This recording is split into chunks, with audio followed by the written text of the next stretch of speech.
Hi, Gail. Hi, everybody. Let me see here. So, hi, everybody. We had our first, I think it was our first, I don't want to say, yeah, I guess might have been, might have done a members live once before. I don't know. Maybe I did. But it's our first members live in a long time, and it's the first one in the series that we did. If you missed it, you're not a member, you could still become a member and watch it. If you are a member, you can go in there and watch it.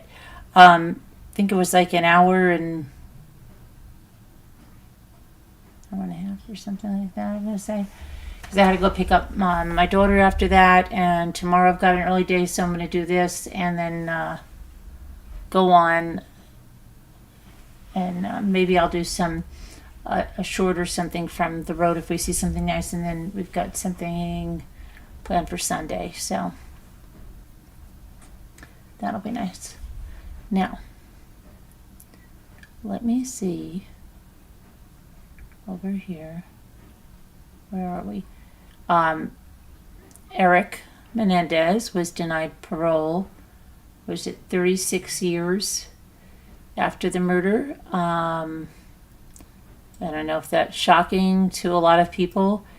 The other thing that is new is that, and I watched a fair amount of it, is that the BodyCam video from an officer arriving at the Idaho 4 Moscow house on King Road was released just earlier. And you see Dylan, the roommate, her face is blocked out, but you hear what we have read in the crime scene reports about it's okay, I'll help you, all that, and then the bushy eyebrows and the mask and all of that. You see the officers up and down the stairs, they black out when they go in the rooms. Thankfully, they're not showing any of that. So that has been released. Law and Crime does have it, and you can watch it there, but it's a hard watch, I mean, it's very raw from from the roommates that are there and the friends, and seeing it all, and you've heard it, what you've read, but you're hearing it now, and it's quite different. So yeah, and then last but not least, Donna Adelson. I think they thought they were going to start opening statements today, but that never happened as far as I saw. I mean, I watched for a while. It was all about jury selection, and then they kept saying that maybe opening statements were going to start, but I think that's just tomorrow. And I'm going to be on the road, so I don't know how much of that I'm going to see. I'll probably have to catch up with it later on. And Donna Adelson is planning to take the stand like Charlie. I guess she thinks, well, maybe she can help herself out there, right? And I don't know. But we're going to go over all that now.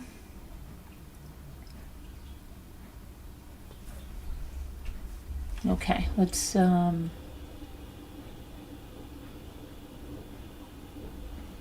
get into this.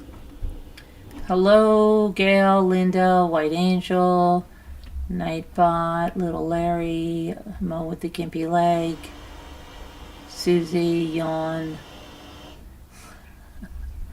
Just being a couple. So I have an early day tomorrow. I'm going to go through this. I think I'm going to do word cookies, and we're going to get on the road again. So we've got to go. I hate it that we have to ride in two separate vehicles, but Ethan has got to bring his truck up there, so he's got his truck all packed. He's lucky because he's got he put a lot of stuff in totes. I had new totes. That's heavy duty. And his truck has a top over it. a hard top over his pickup. And so he's got everything slid in there, and then he's got his computer, and he's got a fan, and the thing, we have to get an air purifier tomorrow. We'll go to the store, and he's got to get he wants to get an electric shaver thing, certain kind, and we have to get, he's got most of his vitamins, we have to get a few things, and then get, a waste paper basket, and liners, and most everything else we have. So, yep. I keep saying, sure you want to go? Okay. I said, are you bringing Barry? It's Bear. Hi, little L. What's the matter? What's the matter? What's disappointing? That that they released the BodyCam? Is that what it is, little L? Is that what's disappointing? Or Donna Adelson, what are you talking about? Or what else did I say? Erik Menendez, what's disappointing, little L? Hi, Evelyn Gregory. Hello, Murder of Crows.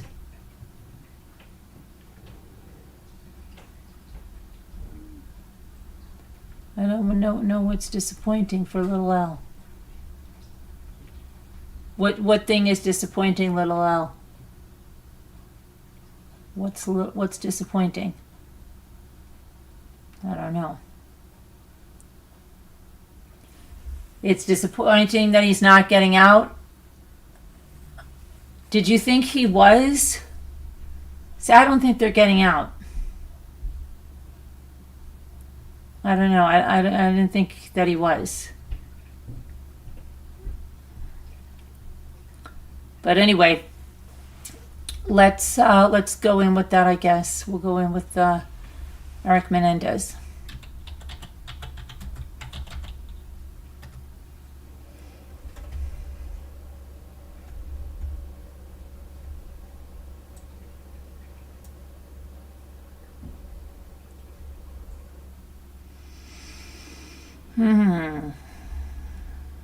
So let's get this graphic up here.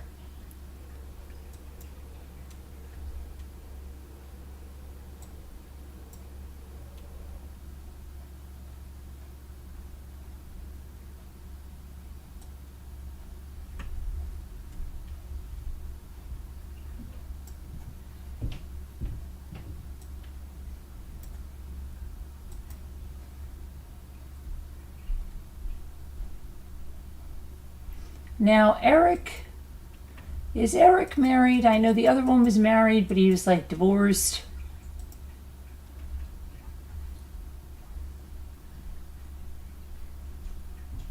So here's something that you might want to know. Erik, he almost looks like a doctor right there, right? If you didn't know who he was and they're like, oh, your surgeon's going to come in and read your report. He looks very studious, right? He's got his glasses, salt and pepper hair, good looking guy, right? For his age, he's got, look like he could maybe have scrubs on, looks very studious, very, right, just there, just looking at him right there, right? Not knowing anything else, you might say, okay. But he hasn't been the model prisoner that he's been portrayed as by his supporters. And the California Parole Commissioners decided that he should remain behind bars for at least 3 more years. It dealt a major blow to the Menendez brothers' efforts to win release more than 3 decades after Erik and his brother Lyle murdered their parents in their Beverly Hills mansion. Nathan Hochman, the Los Angeles County District Attorney, commended the parole board for its decision. And he said, this ruling does justice for Jose and Kitty Menendez.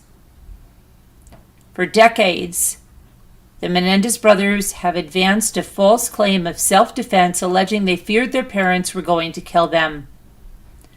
Now let's remember where they lived, right? and over here. And over the past several months, the culture and politics of the 1990s America has seemed as much under a legal microscope as the horrific details of the Menendez brothers' crimes. And what witnesses described as exemplary lives they led in prison ever since.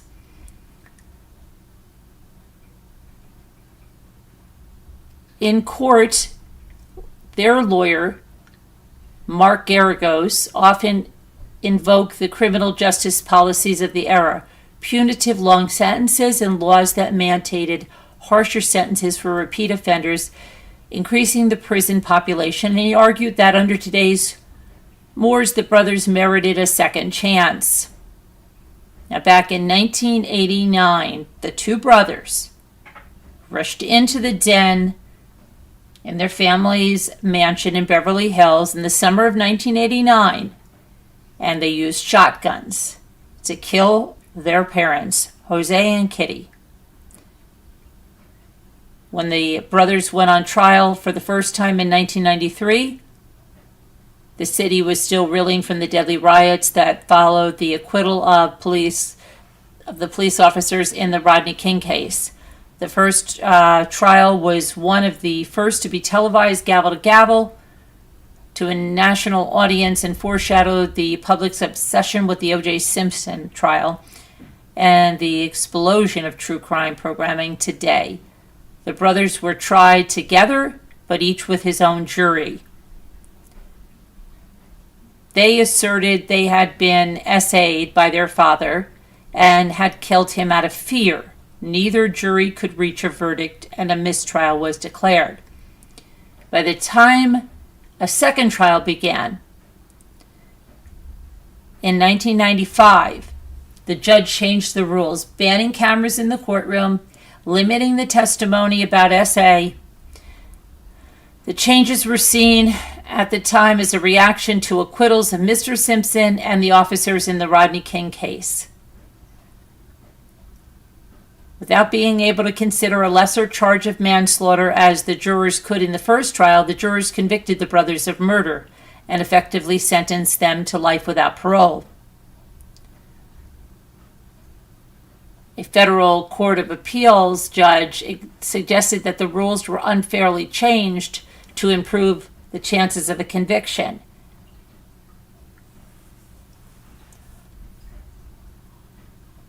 Let's see.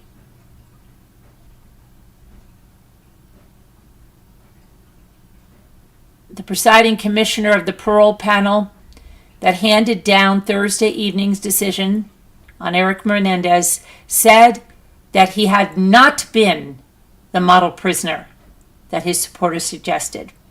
In outlining the reasons for the panel's decision, the commissioner, Robert Barton, told Erik Menendez that the commissioners gave great weight to Erik's youth at the time of the crime and the statements of support he received, but that too many other factors weighed against granting him parole. And they said, and I quote, "Contrary to your supporters' beliefs, you have not been a model prisoner, and frankly, we find that a little disturbing." And they questioned whether Erik had been giving his family false information about his prison behavior. And Mr. Barton noted that Mr. Menendez had been caught with a cell phone recently, and that he had used drugs in prison and participated in a tax fraud scheme several years ago. He said that violations like Mr. Menendez's have led to parole denials of up to 5 years for other inmates. Mr. Barton said the murder of Mr. Menendez's mother showed a lack of empathy and reason. He said that Erik was not in imminent fear for his life before the murders, rebutting the claim that he and his brothers have repeatedly made that they killed because they feared their parents would kill them first. He made clear that the two-person panel, which also included Rachel Stern, a deputy commissioner, spent more time on this case than usual, saying, and I quote, "We certainly did not give this case short shrift." The commissioner acknowledged that Erik had been gaining insight and said he believed the result of the hearing would have been different had Erik had no violations since 2013. You have two options.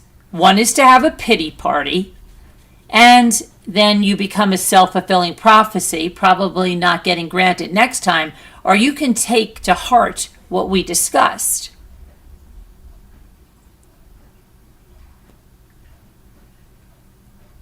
Erik Menendez's family had a grueling day and a disappointing outcome, but they're going to have to do it all over again tomorrow when Lyle Menendez appears for his own parole hearing, most likely in front of a different panel of commissioners. So that would be something if Lyle got out after, and Erik didn't, right? I don't know. Has he been a model prisoner? I don't know.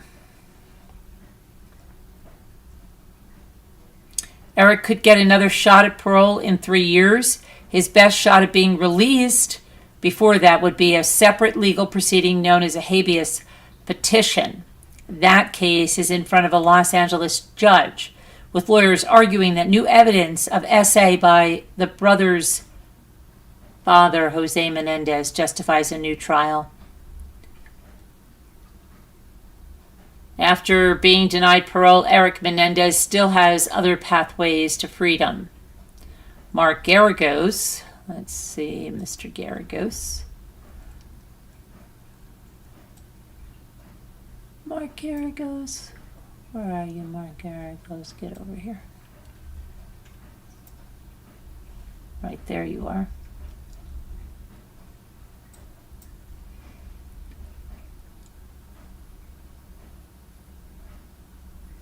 Two legal paths to freedom that the brothers have pursued appear less likely after the board's denial.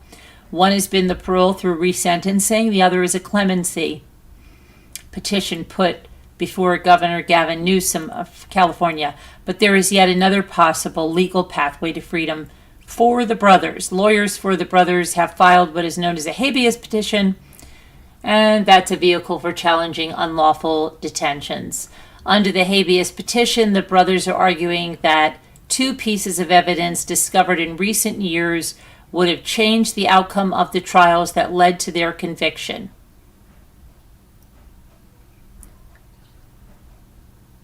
If William C. Ryan, the Los Angeles Superior Court judge handling the petition, agrees and grants them relief that they're seeking, the brothers could be granted a new trial. The judge could also reduce their convictions.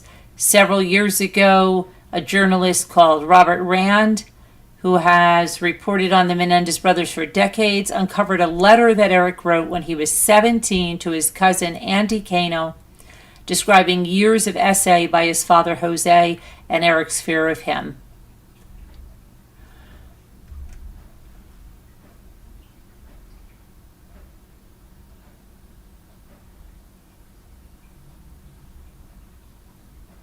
In a statement, the Menendez family said that while it respected the panel's decision to deny parole, today's outcome was of course disappointing and not what we hoped for. Our belief in Erik remains unwavering, and we know he will take the board's recommendation in stride. Erik was questioned about the illicit cell phone use inside the prison. There was an extensive discussion during Thursday's hearing about Erik's use of that cell phone while he was in prison. Cell phones, like controlled substances and weapons, are considered contraband. The prison officials say the introduction of cell phones can corrupt staff members, they can aid drug trafficking, and they can allow gang members to communicate. Robert Barton, the parole commissioner, asked pointed questions about the timing of Mr. Menendez's persistent use of cell phones and how he was caught with one late last year, even though the legal process to reduce his sentence was already underway. And he said, Erik said, I quote, "I really became addicted to the phones." In the context of serving life without parole, he said, cell phone usage was not really harming anyone. He said he used phones to speak to his wife, listen to music, watch YouTube, and view and view illicit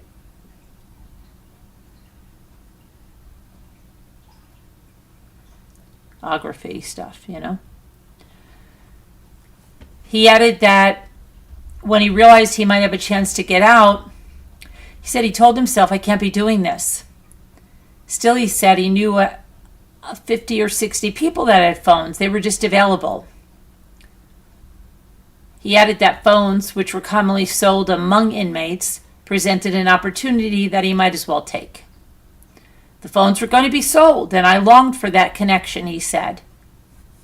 He stressed that he understood the damage that cell phones could do inside prison and the impact it could have on his disciplinary record. But he said that for a long time it felt worth it. He said, and I quote, what I got in terms of the phone and my connection with the outside world was far greater than the consequences of me getting caught with the phone.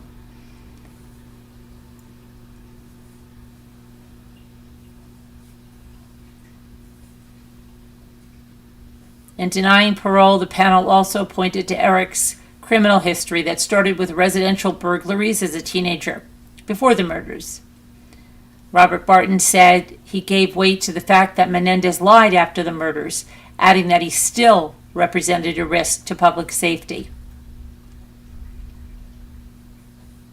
Erik faced hours of questioning from the parole board commissioner on Thursday about his criminal history as a teenager and his decision to murder his parents alongside brother Lyle. When he appeared via video from a San Diego prison, Erik recounted abuse at the hands of his father, Jose, and described the shock he felt when he learned that his mother, Kitty, had been aware and continued to let it happen. Some of the statements he gave on the burglaries as a teen, he said, and I quote, I was very immature. I made very poor decisions, and I ended up hurting those individuals that I burglarized. I was raised in a family where stealing wasn't what was frowned upon. Getting caught was what was frowned upon. I was not raised with a moral foundation.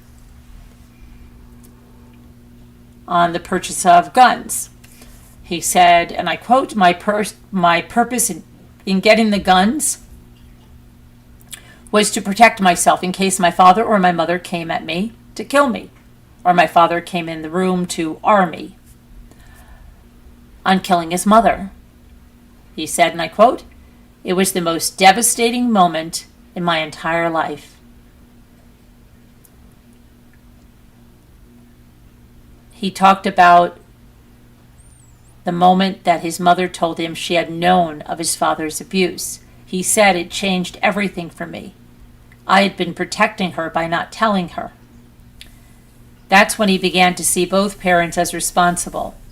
He said and believed they both needed to die. And I quote again, on that night, I saw them as one person. Had she not been in the room, maybe it would have been different.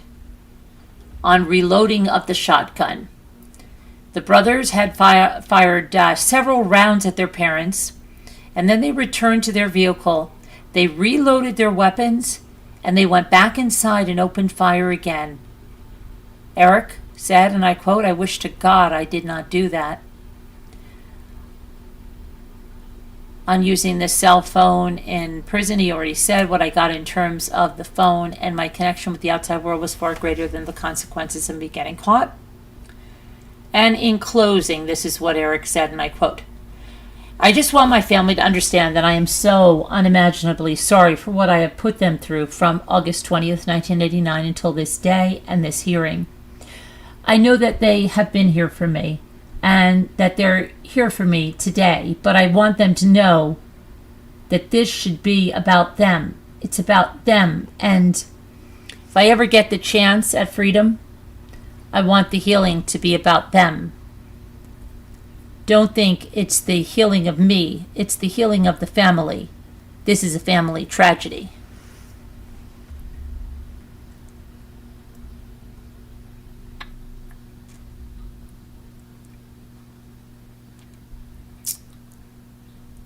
Okay.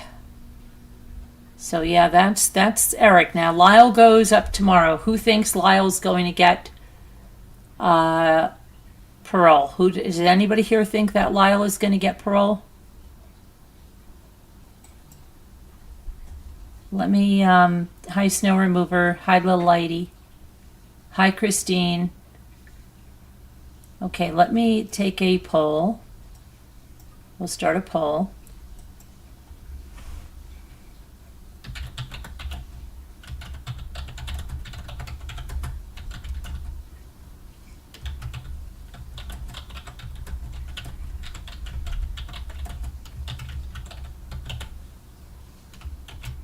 Okay, I'm putting it up.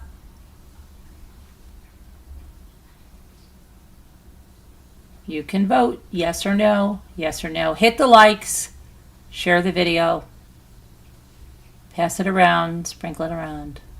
Okay, next up, I told you a little bit about the police cam that was released. Right now, I think it's just on Law and Crime about Idaho 4.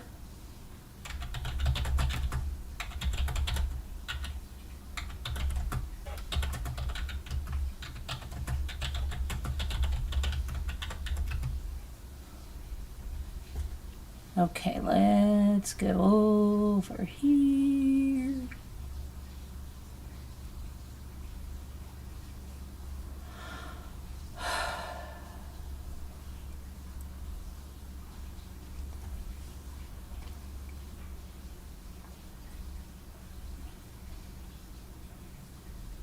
Yeah, and it's hard to watch. I mean, they do it. They don't have any of the victims shown. It's blacked out. But just hearing the roommates speak and the friends and just going inside the house, it's pretty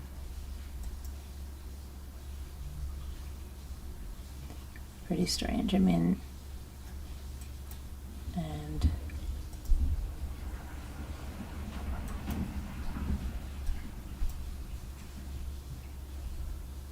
like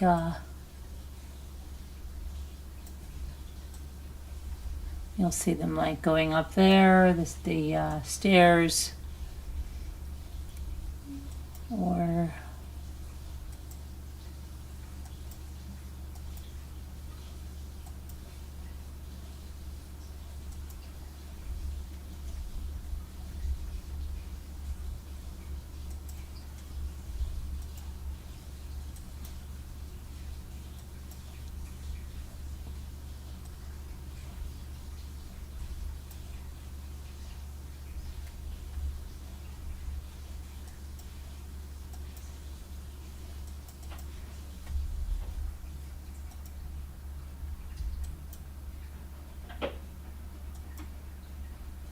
so these are just some of the photos, but the body cam is, like I said, I watched a little bit of it.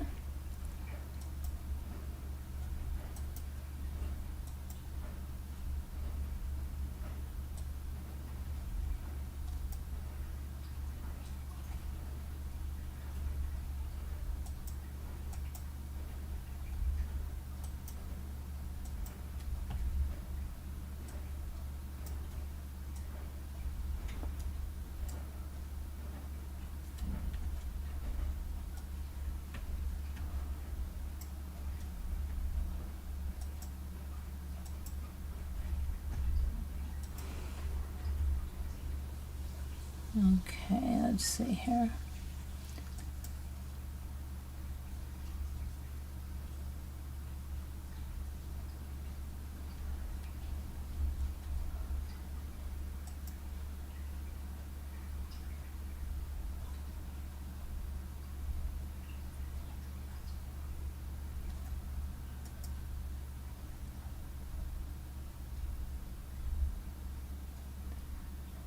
So there is one of the cops that's shown to walk in the body cam that was released, okay?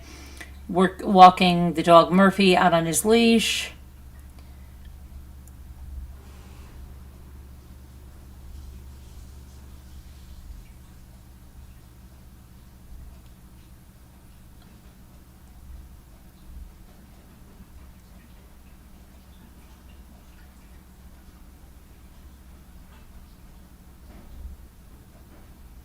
A lot of people say it's hard to watch. It is hard to watch. The poor officers, along with Hunter, Dylan, Bethany, and friends. It's not a scene any of them will forget. People really feel for them.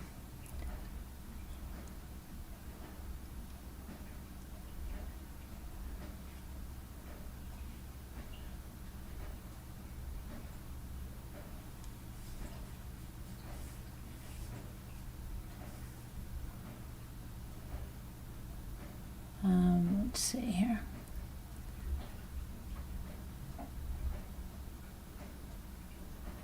It's heavily redacted, so you know it's there's no footage of the rooms.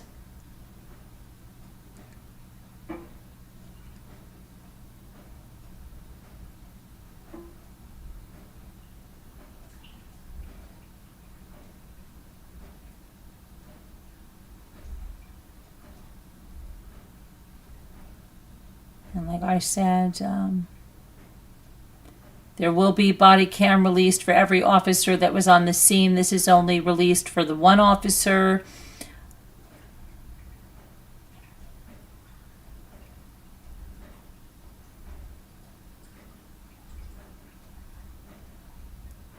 But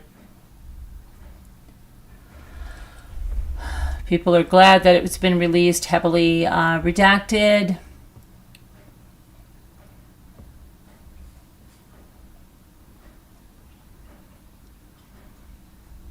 So yeah, right now I know you can watch it online, Crime, and that's that. And now we're going to talk about Donna Adelson.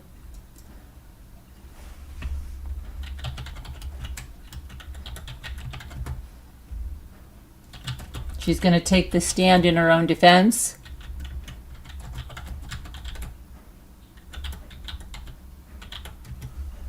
Okay. Donna, Donna, Donna, Donna, Donna. Okay, so let's take a look at the witness list for Donna's trial. Okay, where's my glasses? Here they are. Donna's 75. I think I thought she was 73. She's 75. There are 61 names on the state's witness list. Let's get a picture of Donna. Up there.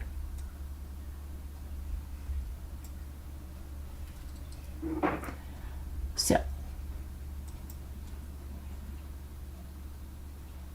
not all will necessarily be called to testify. Many overlap with the names from Charlie's trial. And see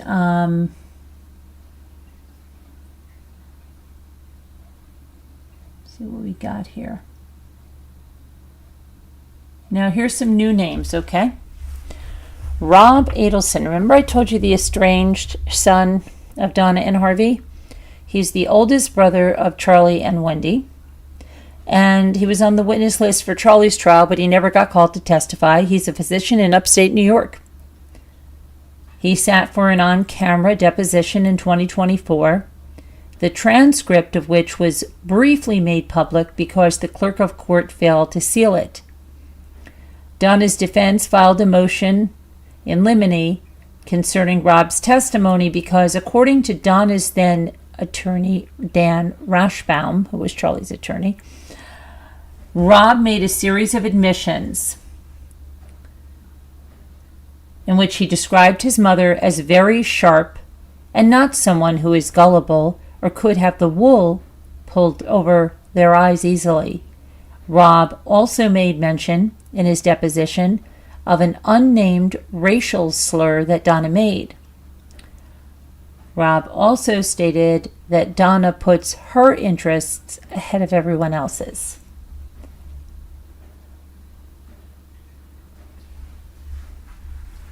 Scott Radius, a friend of Charlie's who invested in a timeshare with Charlie in Vietnam,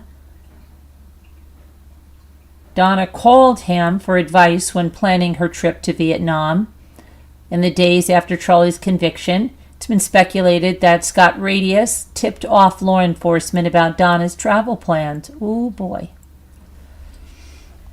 Sarah Youssef, a family friend. She was a friend of Wendy Adelson, who knew her before Dan Markel's death. Wendy showed motions Markel had filed during their custody battle to Yosef. Earlier this year, Donna's defense filed a motion in limine to exclude Yosef's testimony.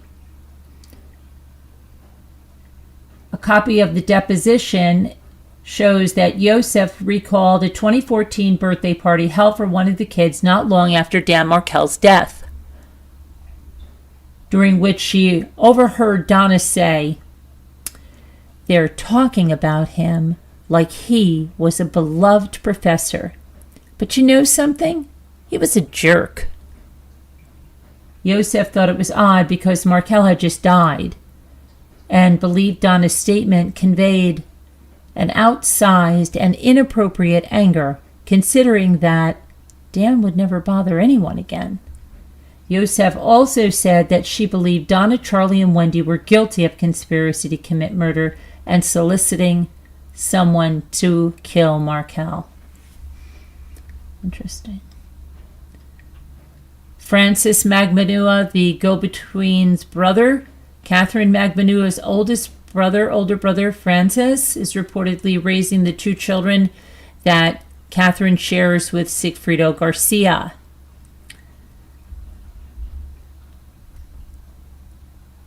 Donna's facing the same charges as her son Charlie. Her trial will be held at the same courthouse with the same prosecutor, and she's standing before the same judge. The trials, though, will not be a carbon copy of each other. For one thing, Donna has a new defense team. Donna wanted Dan Rashbaum to represent her. He represented Charlie unsuccessfully. But he recused himself from the case last September when Charlie refused to waive attorney-client privilege. With dozens of witnesses and a personal motive at the center, Donna's trial is expected to shed even more light on the long-running saga of the Adelson family.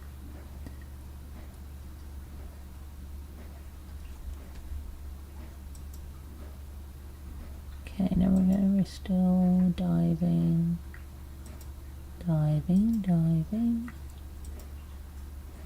Okay.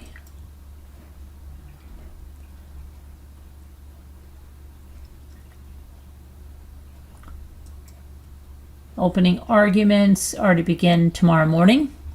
The jury has been seated.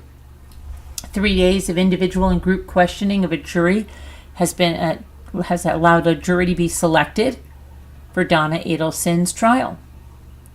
The jury of 12 plus 2 alternates will now spend at least the next 2 weeks listening to testimony to determine whether Donna Adelson, 75 years old, played a key role in the murder-for-hire plot to kill her former son-in-law, Dan Markel, in 2014.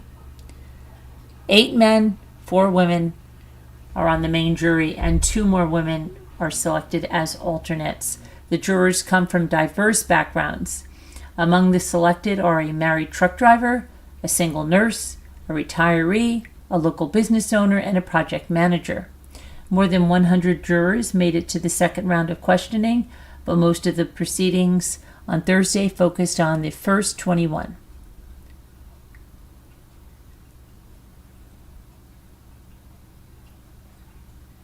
Judge Everett asked each potential juror about their job, marital status, children, and how long they have lived in Leon County. He also asked if they or a close member had been charged with a crime or was the victim of a crime.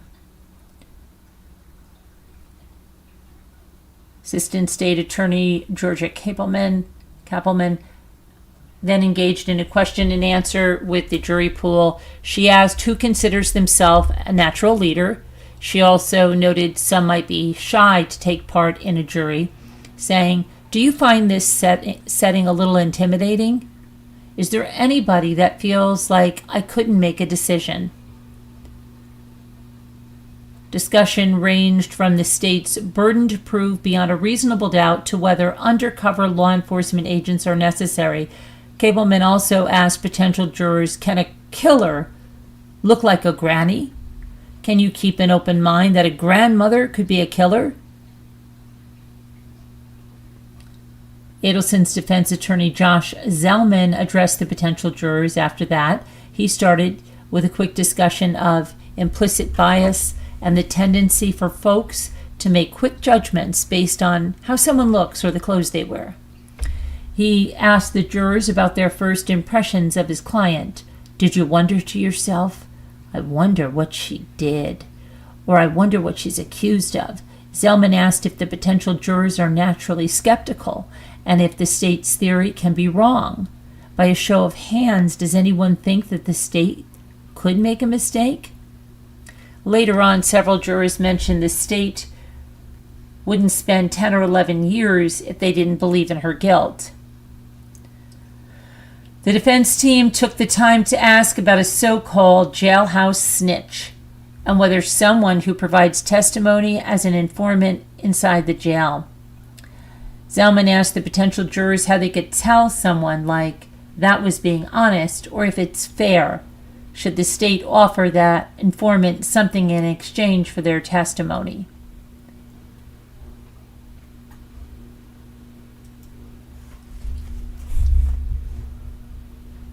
Okay.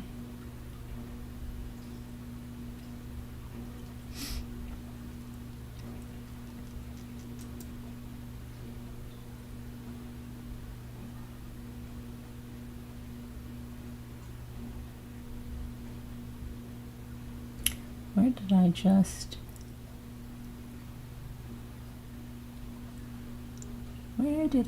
see something?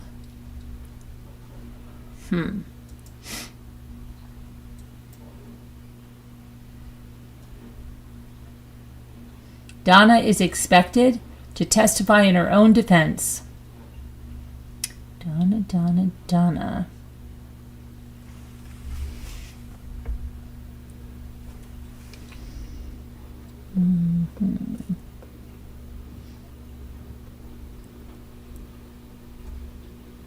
Let's see what else we have.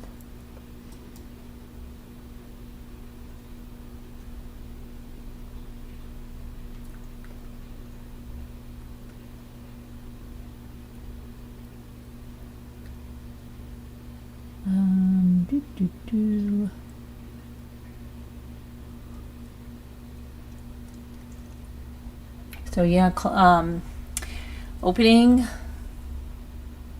statements tomorrow, and we'll see what happens. Now let me see what if you've voted on the poll. Hang on, 5, 4, 3, 2, 1. Okay. Hi, Mary Warren. So 84% of you said Lyle's not getting parole either.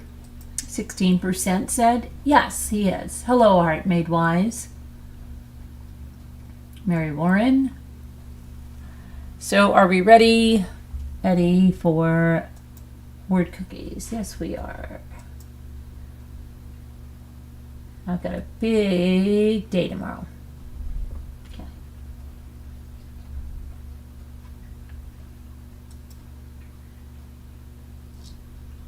Where did I put my phone?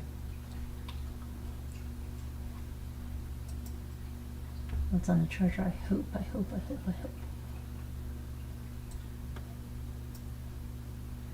Stop it, August. I've had enough. You're going too fast. Stop it. I can't take it. I can't take how fast this goes.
Let's see here. Oh, I got this. What am I doing?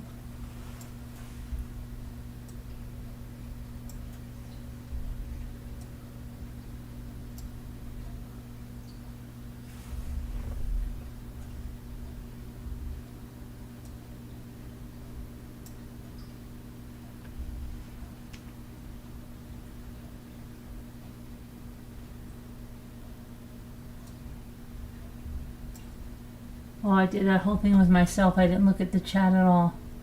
Thanks to Hartman Wise for playing, but I when I got that.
I have to put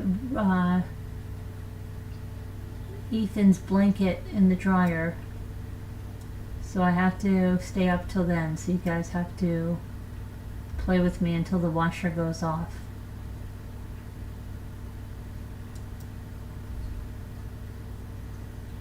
You have to.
Hey, little lady, how are you?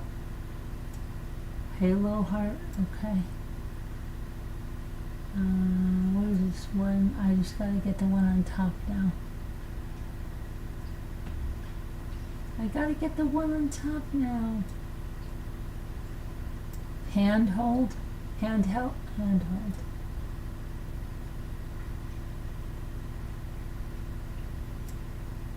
Very good. Thank you.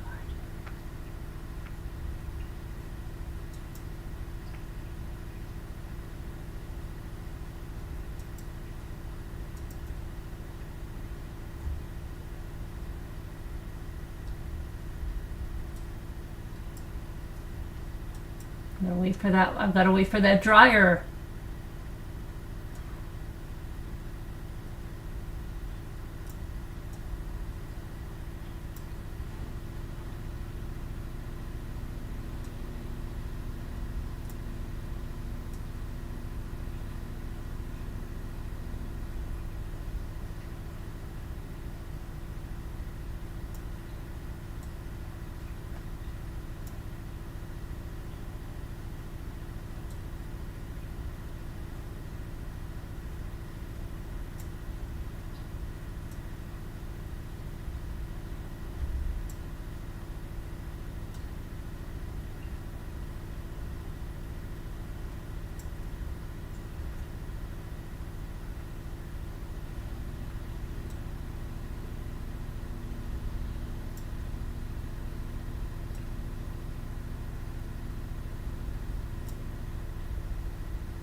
Hmm.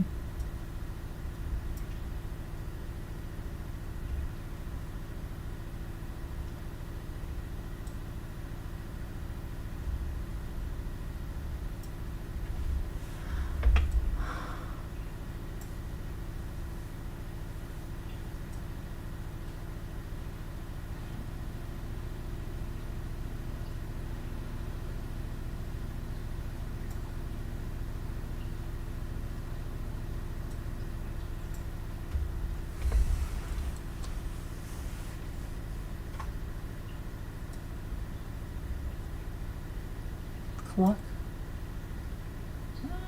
Clock didn't work. No. Check. Hack. No. All luck.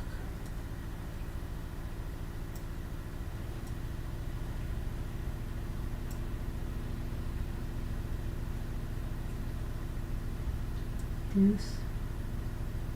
No, there's not another E.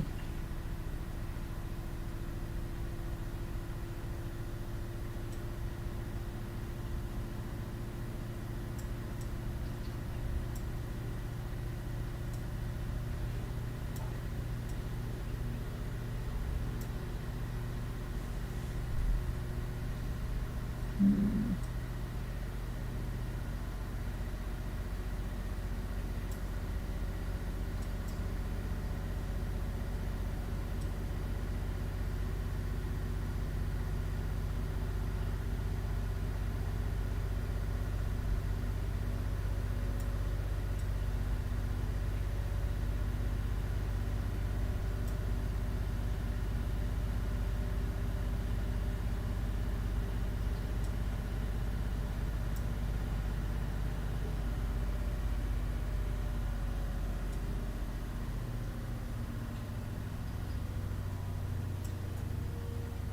I think it's coming to an end.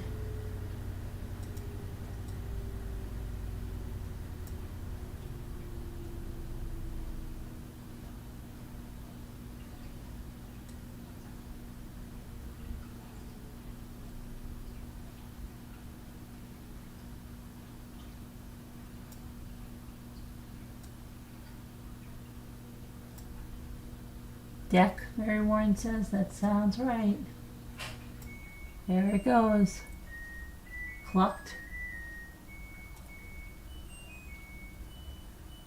Very good. Heart made wide, but that was not it.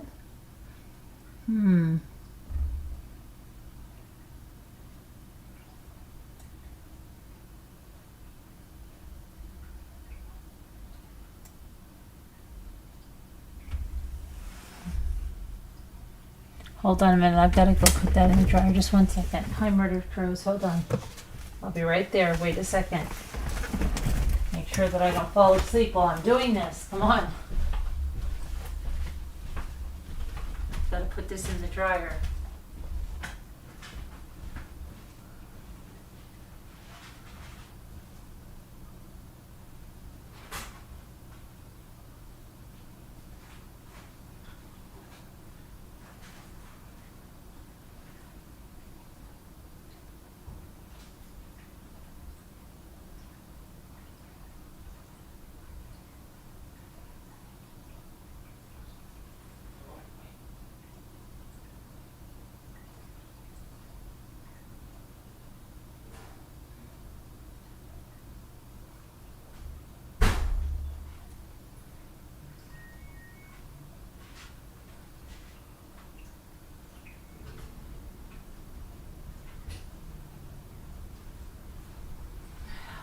My baby boy's blankie is in the dryer. Okay. One of my baby boys. Not my baby boy. But he feels like it because I cannot believe he's going to college tomorrow. I can't even believe how that happened. How did that happen? I don't even know how that happened.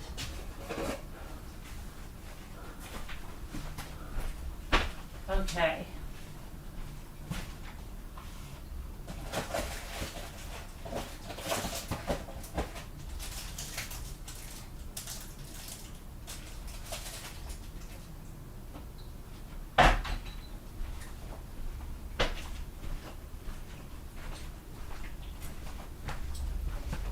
Okay.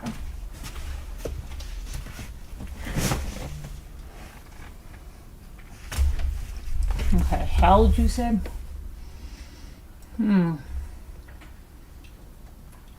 Okay.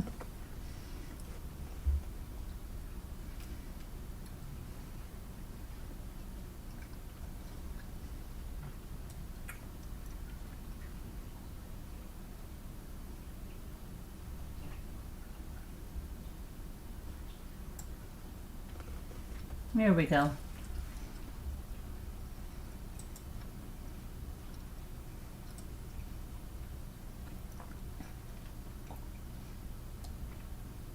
It's nonsense.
Neon. You guys got neon?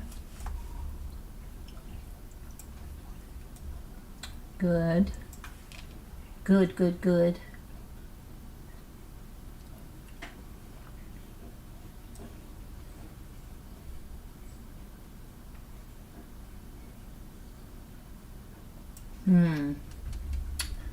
Oh boy, what do we do? Who did I not get? Non. Got non. So we got nose, neon, neon,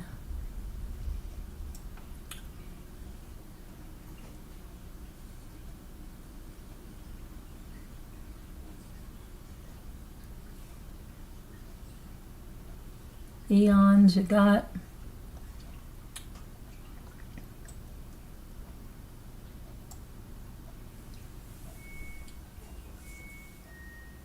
no, no, no. Why is it doing that? Hold on. Hold on a minute. The dryer just shut off, and that's not right. Hold on a minute. There's no way that blanket is dry. No way. Something just went wacko on that. Hang on.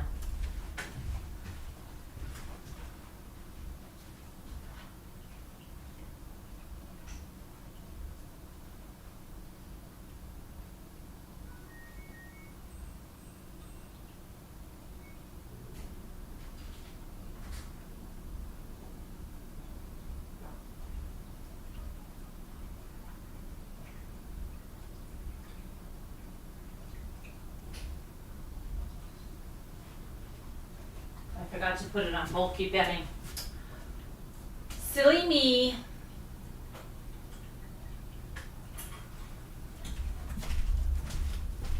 that was still way too short for any type of thing. It should never have done that, ever. No, what's wrong with that? Hope something's not breaking down on that.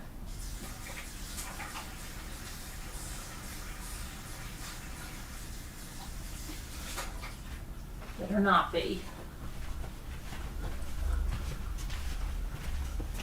Okay. Coming back. That was good that I played this, otherwise I could be in bed and it would have just really been a mess. Okay. A Loch Ness monster? No.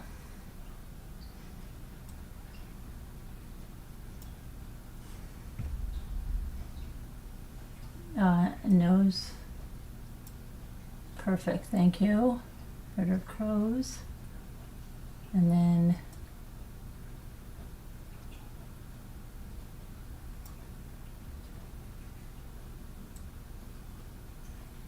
oneness.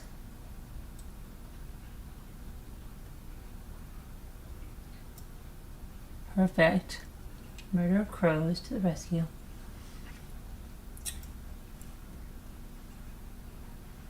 Joyful. Joyful. Joyfully. Joyful.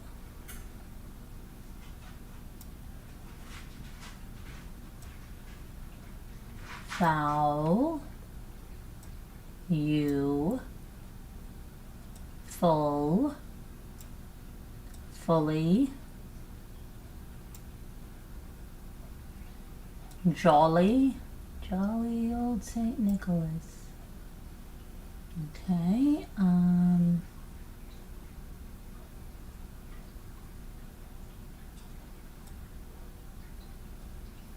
really? No. Okay. It's a jolly holiday with a lolly.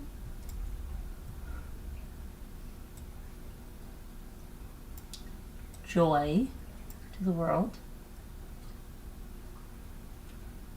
Joy to the fishes in the deep blue sea. Okay, let's see. Oh, fly. Fly like an eagle.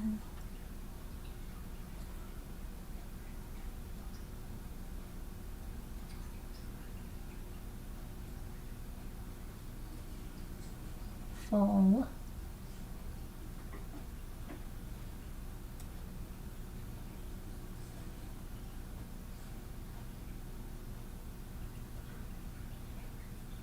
Oh, how about folly? It's a folly holiday. The joy holiday is merry.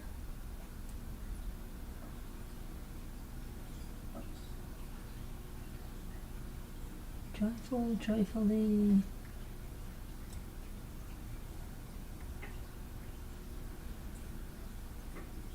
Fly me to the moon.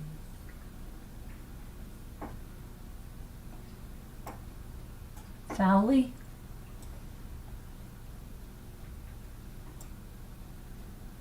Oh, yeah. Fly me to the moon. Dance on seven wings.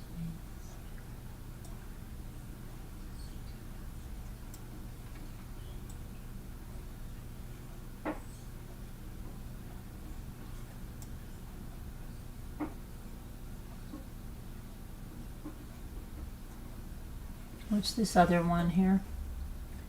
What's this other one here?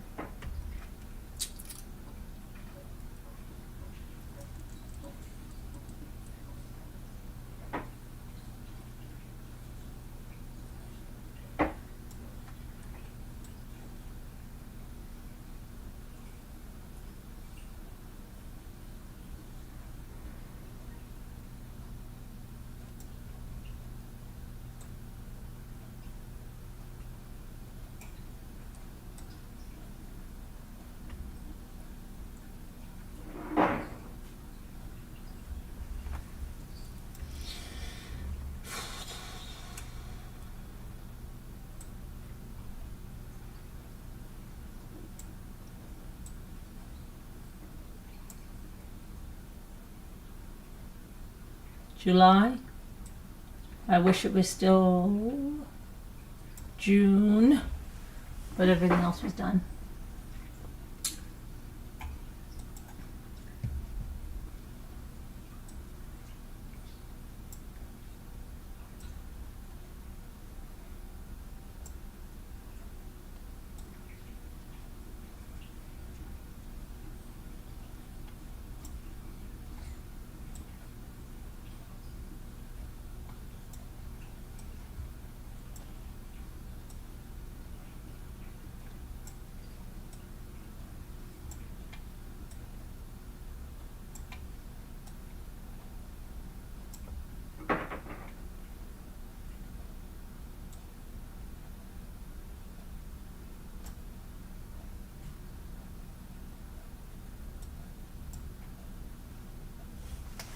Dominion. Oh, yeah. Dominion.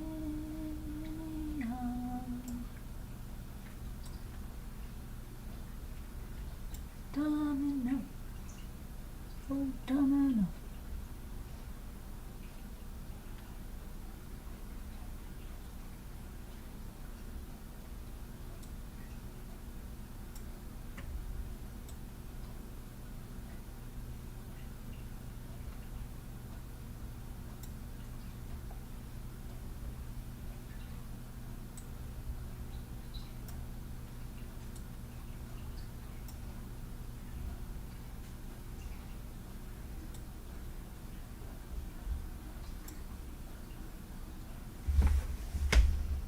Mid.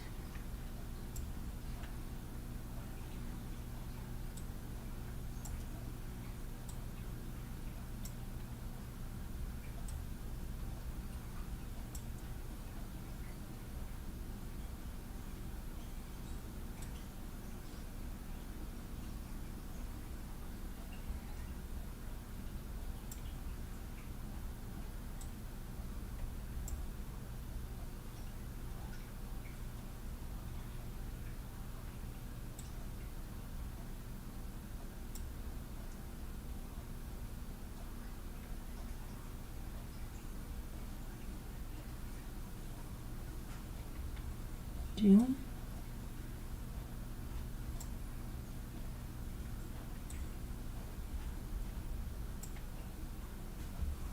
There we go. We've been rocking through these.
Manual. And manually, right? Very good. And let's see. Luna. Luna Fortuna. No.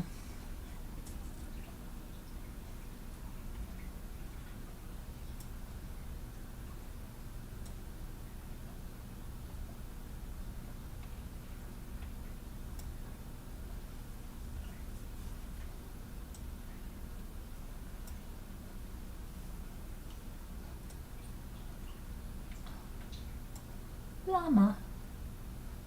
Save your drama. Or your llama.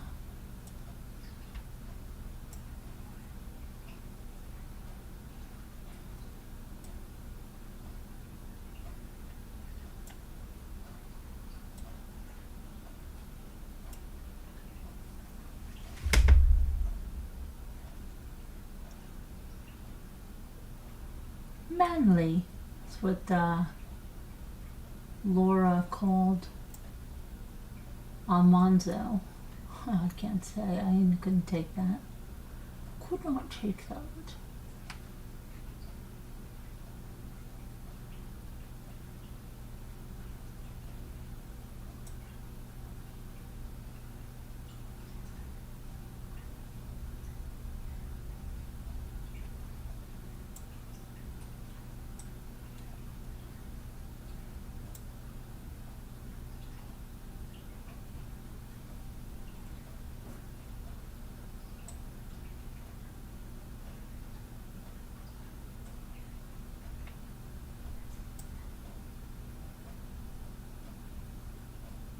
Alum. Very good.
Loin.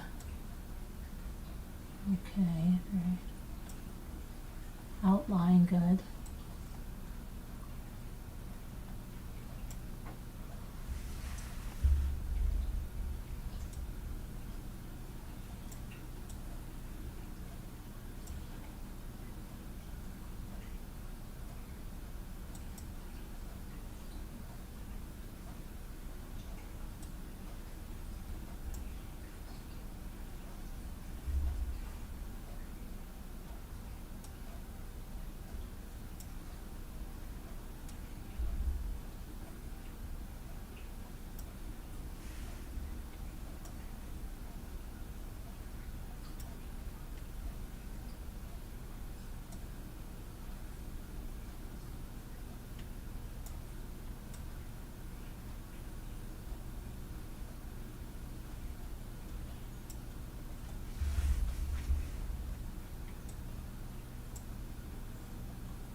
Inlet. No.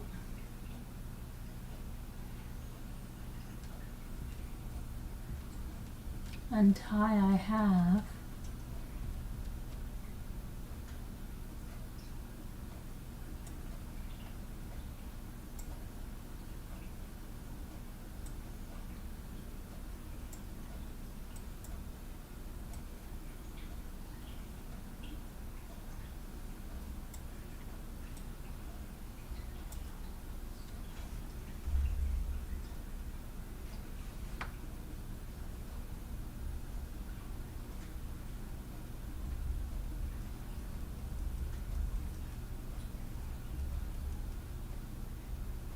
Oil.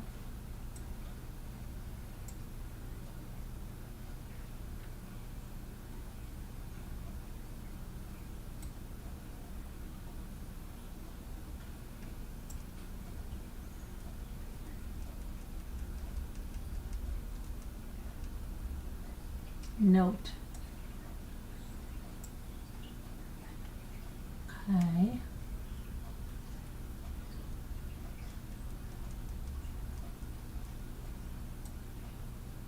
Into, very good.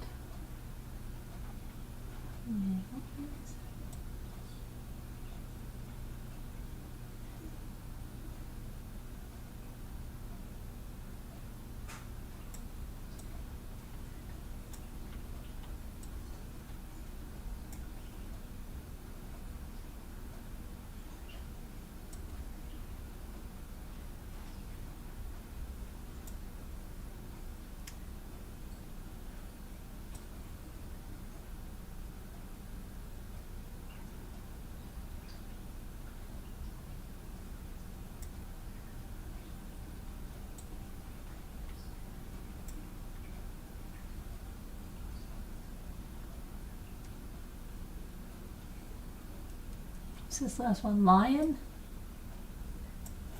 Okay, now we go to sleep. That was hard. We got it. It said it was hard, but we got it. It wasn't that hard for us, right? We're smart. Okay. You gotta go to bed.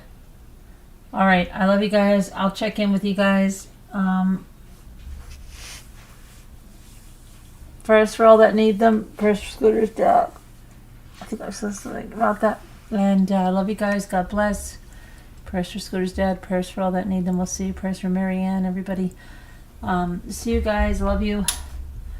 Be good. Good night. Sweet dreams.